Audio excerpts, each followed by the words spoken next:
Frugal find is free pallets. Hey everybody, I'm Sue. I'm Jim. And this is Central Highlands Homestead. And today is Frugal Friday.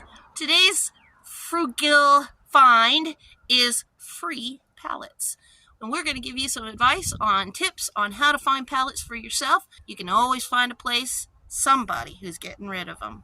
All right, tip number one is that you locate what appears to be a good supply of pallets. Ask the people like this manufacturer if those pallets are available to take. That's what we did here, and it was actually by accident that we discovered this. We had mentioned to them that we were looking for pallets and we were frustrated that we were having some trouble finding them. And he said, well, right behind that shed over yonder, you got a whole stack of them, take all you want. We confirmed what he meant by all you want, and here we're back again. Of choosing what we want to take for our needs.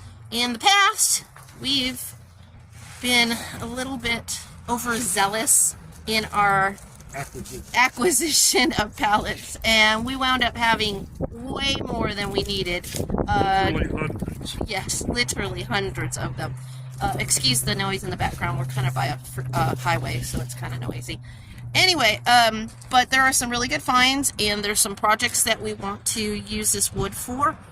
You need to make sure when you're hunting for pallets that you know what type of wood is included in these pallets. Sometimes they're pressure treated, sometimes they're chemically treated, sometimes they're kiln dried.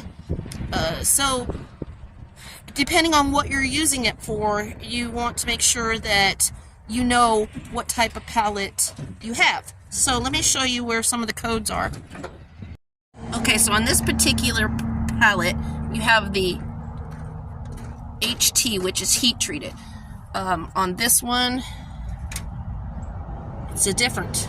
So there are, I will leave a link for a code on these down below, and then you guys can be able to decipher what you're getting and when you're getting it. So, but just be mindful that they're treated in different ways, and so you may not want to put a chemically treated board up next to your garden or when you're making a flower bed or whatever. So just keep that in mind. Another thing to look at on these is how heavy are the cross slabs? Are they spaced too far apart? Are they too thin? Are they good and heavy, like some of these down here? All of those considerations go into it, because what you're asking yourself is, what am I going to use these for? The thinner slats we found make good uprights. The heavier stuff, you'll walk on them. And if you're looking at one like this over here, where you have nice heavy boards, but they're these Jagundo spacings. Get two, pull one apart, fill those gaps. You can make almost anything out of this stuff if you're willing to be just a little creative and inventive and put a little time into it. So one of the things that I found in my years of dealing with pallets is, so like Jim was saying, some of them are built tougher than others. So a lot of my small outbuildings, I use these thicker ones for the flooring. Lay some plywood down, and that's where I start building my sheds from. Also, some of these older ones you can use for rustic boxes. It's just your imagination is your limit. So whatever you guys can think of, you can use.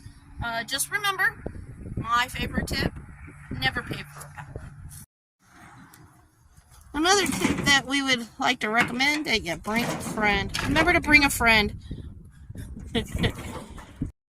Especially if the friend is willing to lift them for you. Yeah.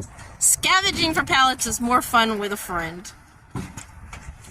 They get heavy after a little bit.